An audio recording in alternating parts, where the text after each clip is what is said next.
Assalamualaikum warahmatullahi wabarakatuh. Halo semuanya, kami dari kelompok 7. Di sini kami akan mempresentasikan hasil diskusi kelompok kami. Sebelumnya, izinkanlah kami untuk memperkenalkan diri terlebih dahulu. Yang pertama ada Enggarwati Nur Aziza dengan NIM 058. Yang kedua, Seli Adinda Mustika Murti dengan NIM 069. Dan saya, Rindria Ramadewi dengan NIM 092. Di sini kami akan mereview media pembelajaran jarak jauh.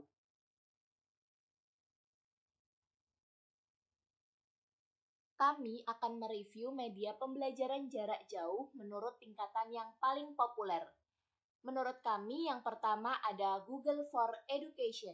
Google for Education ini untuk mendukung belajar daring, terutama yang diterapkan oleh berbagai daerah pada isu pandemi COVID-19. Google for Education menyediakan layanan menggunakan Comerbooks dan G Suite yang memungkinkan pembelajaran virtual walaupun dengan konektivitas internet yang rendah. Ada beberapa hal yang kami analisis terkait Google for Education. Yang pertama, berbasis institusi. Platform ini tidak didirikan langsung oleh Kemendikbud, akan tetapi di sini Kemendikbud memberikan tawaran pembelajaran jarak jauh dan menggait 12 penyedia konten pendidikan. Salah satunya Google for Education, di mana terdapat banyak aplikasi pendidikan di dalamnya yang digunakan untuk membantu mengembangkan proses pembelajaran bagi semua orang.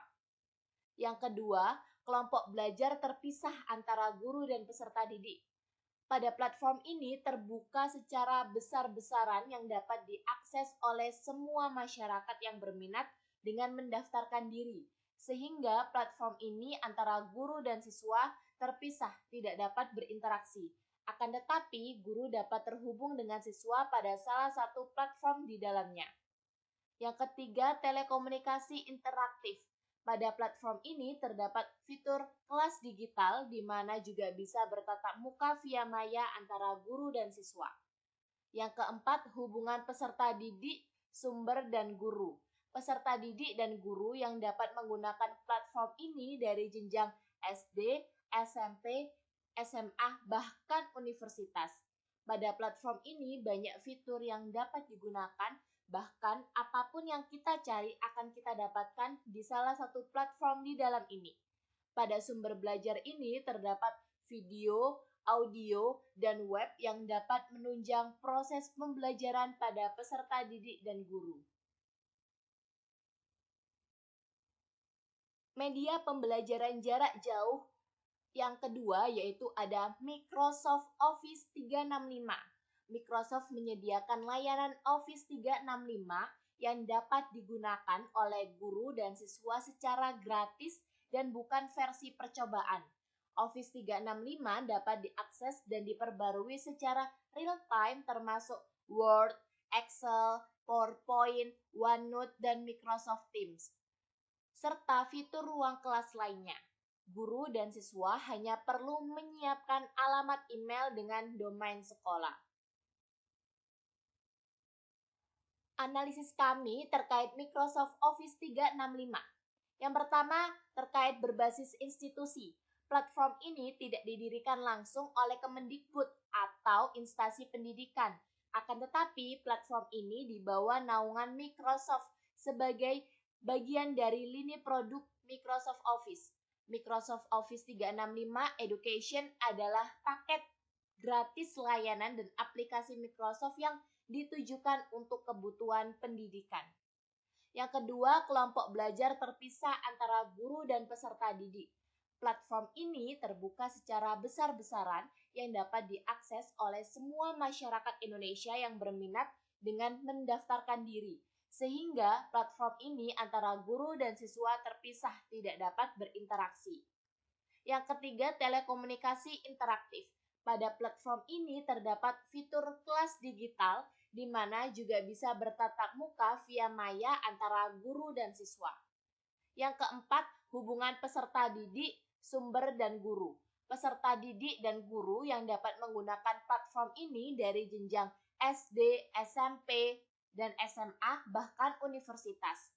Pada platform ini, banyak fitur yang dapat digunakan, bahkan apapun yang kita cari akan kita dapatkan di salah satu platform di dalam ini.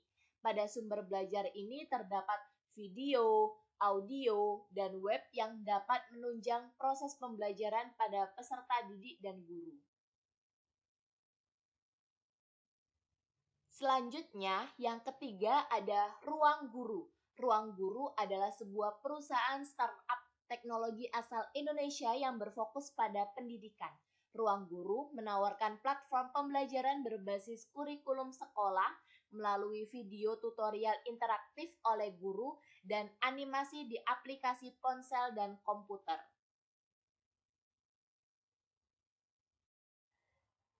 Berikut hasil analisis dari kelompok kami. Yang pertama, berbasis institusi. Merupakan startup yang dikembangkan oleh PT Ruang Raya Indonesia. Selanjutnya, sistem tata kelola pembelajaran yang dipisahkan antara murid dan guru.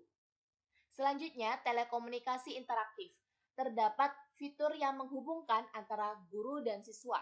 Terdapat akses orang tua untuk memonitor anak. Selanjutnya, guru dan murid ini dihubungkan dengan beberapa fitur yang memudahkan siswa dalam belajar. Kemudian dibimbing oleh tutor lulusan terbaik dan berpengalaman. Media pembelajaran yang paling populer tingkat 4, yaitu Zenius. Zenius menyediakan kanal belajar dalam jaringan online untuk siswa sekolah dasar hingga menengah atas. Layaknya les mata pelajaran, siswa harus menjadi anggota berbayar agar dapat mengakses materi pelajaran dari Zenius. Berikut ini hasil analisis dari kelompok kami. Zenius merupakan perusahaan pendidikan berbasis teknologi. Aplikasi belajar menampilkan video tutorial materi-materi dari sekolah dasar, SD hingga sekolah menengah atas, SMA, dari tutor terbaik dengan dilengkapi soal-soal pemantapan. Platform ini terpisah antara siswa dan guru. Zenius Education untuk siswa dan Zenius untuk guru, yaitu platform untuk guru. Pada Zenius ini terdapat fitur live class sebagai telekomunikasi interaktif bersama para tutor terbaik. Media pembelajaran yang kelima ada Kuiper School. Kuiper School menawarkan cara belajar inovatif untuk proses belajar mengajar. Platform ini mudah mendukung guru untuk mengelola tugas dan pekerjaan rumah yang lebih efektif, sehingga guru dapat mengenali kekuatan dan kelemahan siswa lebih mudah. Analisis kami terkait Kuiper School. Yang pertama, berbasis institusi. Platform ini tidak didirikan langsung oleh Kemendikbud atau instansi pendidikan. Akan tetapi, platform ini disediakan Kuiper Indonesia untuk membantu guru dan siswa agar dapat melaksanakan kegiatan belajar mengajar secara efektif online. Yang kedua, kelompok belajar terpisah antara guru dan peserta didik. Pada platform ini dapat digunakan oleh guru dan siswa. Guru berperan sebagai fasilitator dalam mengelola materi, melaksanakan tes atau ujian, serta melihat perkembangan siswa. Siswa pun dapat dengan mudah mengerjakan pekerjaan rumah, tugas, hingga ujian secara online. Ketiga, telekomunikasi interaktif. Tidak terjadi interaksi langsung antara peserta didik dengan guru, karena tidak adanya fitur seperti kelas digital atau kelas maya. Yang keempat, hubungan peserta didik, sumber, dan guru. Peserta didik dapat menggunakan platform ini untuk menambah pemahaman mereka tentang berbagai mata pelajaran yang beragam, seperti sosiologi, biologi, fisika, kimia, dan lain-lain, dan juga untuk jenjang SD sampai SMA. Guru juga dapat memanfaatkan sebagai inovasi sumber belajar pada proses belajar mengajar. Sumber belajar yang dapat dimanfaatkan yaitu UTBK, diskusi PR, tryout, berbagi catatan, SBMPTN, belajar bersama, dan rumus. Media pembelajaran yang keenam ada Rumah Belajar. Rumah Belajar merupakan aplikasi belajar daring yang dikembangkan oleh Kemendikbud dengan tujuan untuk menyediakan alternatif sumber belajar dengan pemanfaatan teknologi.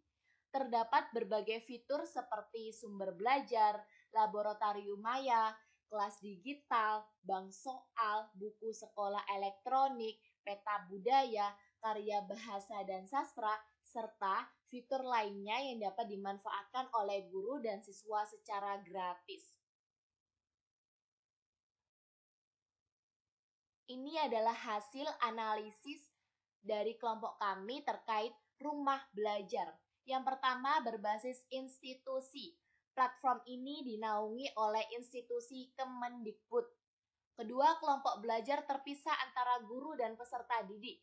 Platform ini dapat digunakan oleh guru maupun peserta didik dengan cara daftar dan masuk sesuai profesinya, yaitu guru sendiri dan siswa sendiri, tetapi tetap terhubung antara siswa dan gurunya.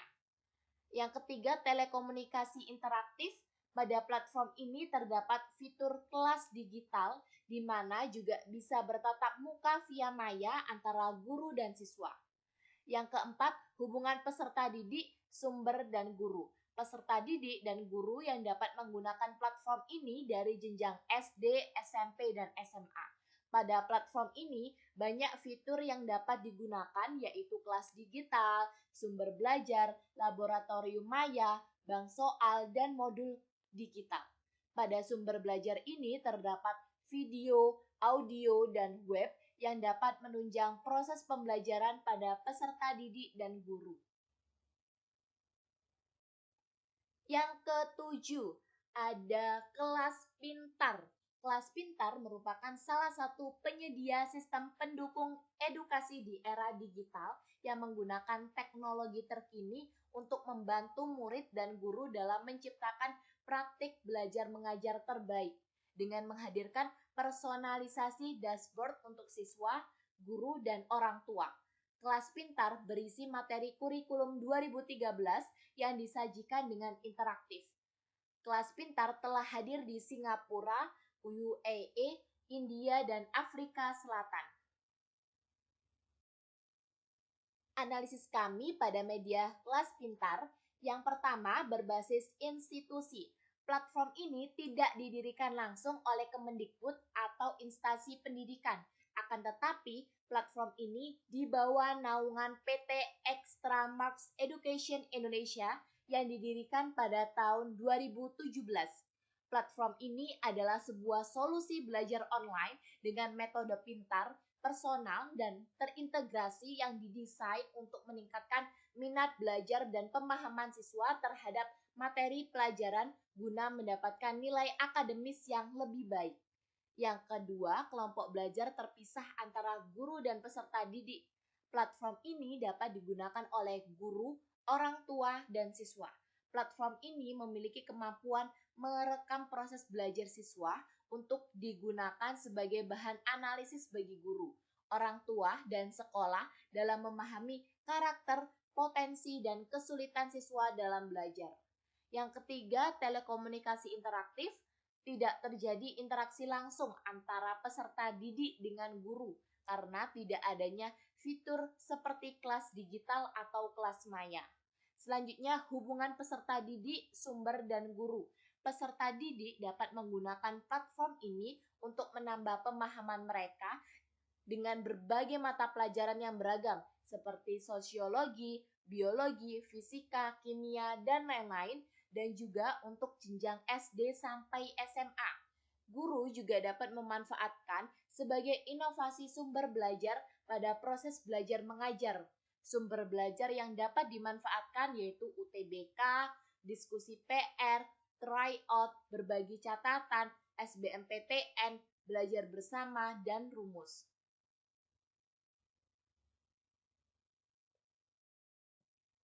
Media pembelajaran yang kedelapan ada Meja Kita. Penyajian materi dilakukan secara tematis dan dilakukan forum diskusi yang bisa dimanfaatkan untuk tanya jawab. Meja Kita menyediakan materi pembelajaran dari SD sampai SMA yang gratis dan cukup lengkap, serta ribuan catatan yang sudah diunggah oleh murid-murid di komunitas pelajar di seluruh Indonesia. Meja kita mendukung siswa yang harus belajar di rumah untuk tetap dapat berdiskusi PR, soal, dan tugas, serta berbagi catatan dan materi pembelajaran lainnya. Hasil analisis kami pada media pembelajaran meja kita. Yang pertama, berbasis institusi.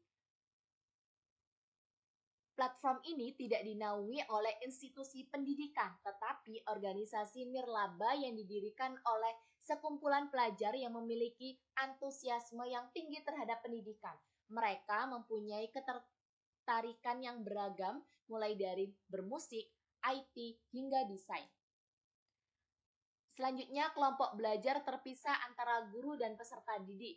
Platform ini lebih untuk membantu peserta didik dalam memahami materi pembelajaran dengan fitur-fitur yang disediakan.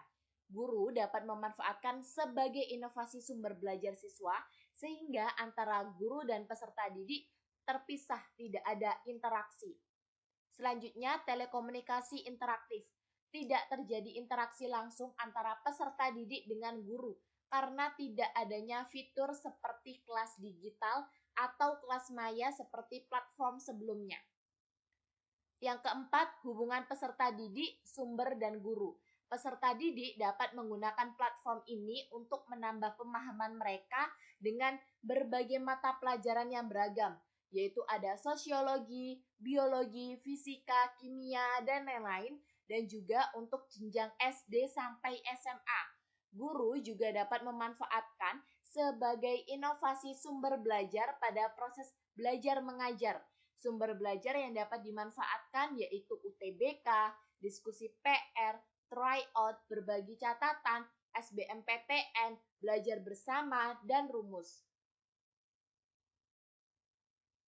Yang ke-9 ada Ikando, aplikasi pendidikan anak yang memiliki program pembelajaran yang sesuai dengan kurikulum 2013. Revisi yang dikembangkan secara komprehensif dengan ratusan mini games yang akan meningkatkan motivasi belajar anak-anak di jenjang PAUD. Unduh dan mainkan Ikando sekarang. Berikut ini hasil analisis kami tentang Ikando. Yang pertama, berbasis institusi. Platform ini tidak didirikan langsung oleh Kemendikbud, tetapi di sini Kemendikbud memberikan penawaran atas tantangan mengajar dari rumah dan menggait 12 penyedia konten pendidikan. Salah satunya Ikando, aplikasi pendidikan anak sebagai alternatif belajar online untuk anak usia dini di tengah pandemi corona. Yang kedua, kelompok belajar ini terpisah antara guru dan peserta didik. Pada platform ini dapat digunakan untuk anak, PAUD, orang tua, guru, dan sekolah. Platform ini dapat digunakan untuk mengasah kemampuan dari dini dengan cara belajar yang menyenangkan. Yang ketiga, telekomunikasi interaktif. Platform ini sebagai media saling belajar antara anak PAUD, guru, orang tua, dan sekolah secara daring agar anak tetap melakukan aktivitas belajar sejak dini. Yang keempat, hubungan peserta didik, sumber, dan guru. Terdapat fitur dan sumber belajar yang dapat digunakan untuk belajar mengajar antara anak usia PAUD, orang tua, guru, dan sekolah dengan cara yang menarik dan seakan-akan ini melakukan permainan online. Contoh fitur dan sumber belajar yang dapat digunakan yaitu fitur mengasah keahlian hidup. Ini disajikan dengan metode Android Base Test dari tingkat terendah C1 ke tertinggi C6 untuk mengukur tingkat kemampuan anak. Yang kedua yaitu berlatih memecahkan masalah di mana konten pembelajaran dikembangkan dengan metode Problem Based Learning. Yang ketiga, belajar seru. Di sini terdapat ratusan mini games yang menyenangkan dan menantang sebagai media belajar anak.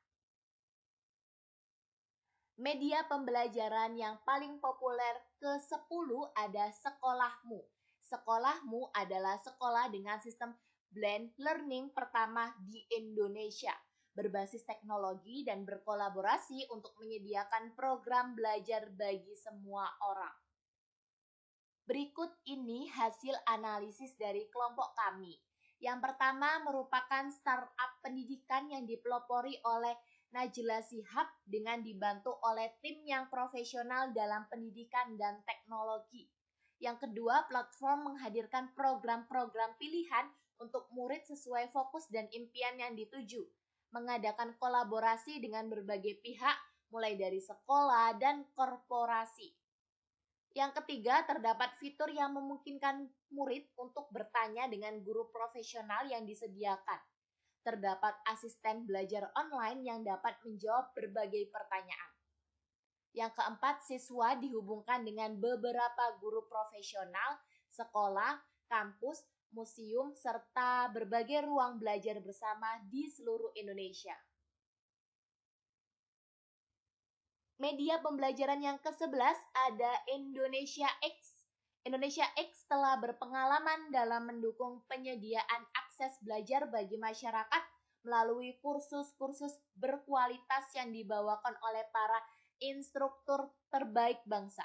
Sejak diluncurkan pada 17 Agustus 2015, Indonesia X berkomitmen meningkatkan kecerdasan bangsa melalui penyediaan kursus daring gratis untuk mengurangi disparitas atau kesenjangan pendidikan di negeri ini. Hasil analisis kami tentang Indonesia X. Yang pertama berbasis institusi. Platform online ini didirikan oleh institusi pendidikan yang menawarkan kursus-kursus online, massive open online course dari universitas, institusi, dan praktisi di berbagai bidang untuk mencerdaskan bangsa. Kelompok belajar terpisah antara guru dan peserta didik. Pada platform ini, khusus untuk kursus online, terbuka secara besar-besaran yang dapat diakses oleh semua masyarakat Indonesia yang berminat dengan mendaftarkan diri, sehingga platform ini antara guru dan peserta didik terpisah, tidak dapat berinteraksi. Yang ketiga, telekomunikasi interaktif. Pada platform ini tidak ada interaksi. Hal ini dikarenakan pendaftar hanya melakukan registrasi, kemudian melakukan ujian sesuai dengan kursus yang diminati, dan berakhir dengan mendapatkan sertifikat. Yang keempat, hubungan peserta didik, sumber, dan guru. Pada platform ini bekerja sama dengan berbagai institusi pendidikan, di mana institusi tersebut sebagai penyedia kursus dan untuk pendaftar dapat memilih kursus yang diminati, seperti bidang bisnis, komunikasi, sains, teknik, dan lain-lain, serta akan mendapatkan sertifikat dari hasil ujian yang dilakukan. Yang terakhir ada Kisco Webex. Kisco Webex adalah aplikasi panggilan video yang memungkinkan pengguna untuk bertemu secara online, berkolaborasi, dan berbagi konten. Analisis kami tentang Cisco Webex yang pertama berbasis institusi. Webex merupakan aplikasi yang dikembangkan oleh perusahaan Cisco yang memungkinkan pengguna saling berinteraksi lewat gambar, video, dan suara secara daring. Kelompok belajar ini terpisah antara siswa dan guru. Maksudnya aplikasi ini tidak memiliki fitur yang memisahkan antara siswa dengan guru, siapa saja dapat menggunakannya. Yang ketiga, telekomunikasi interaktif. Pengguna dapat berinteraksi lewat suara, video, gambar, dan bahkan berbagi konten. Yang keempat, hubungan peserta didik, sumber, dan guru. Pengguna aplikasi ini dapat saling berinteraksi satu sama lain, serta dapat melakukan meeting kelas dengan banyak pengguna. Bila menjadikan Webex sebagai media pembelajaran, maka sumber belajar yang menyediakan adalah guru sendiri. Itulah hasil pemaparan diskusi dari kelompok kami, yaitu kelompok 7. Sekian dari kelompok kami, kurang lebihnya mohon maaf. Wassalamualaikum warahmatullahi wabarakatuh. Sampai jumpa.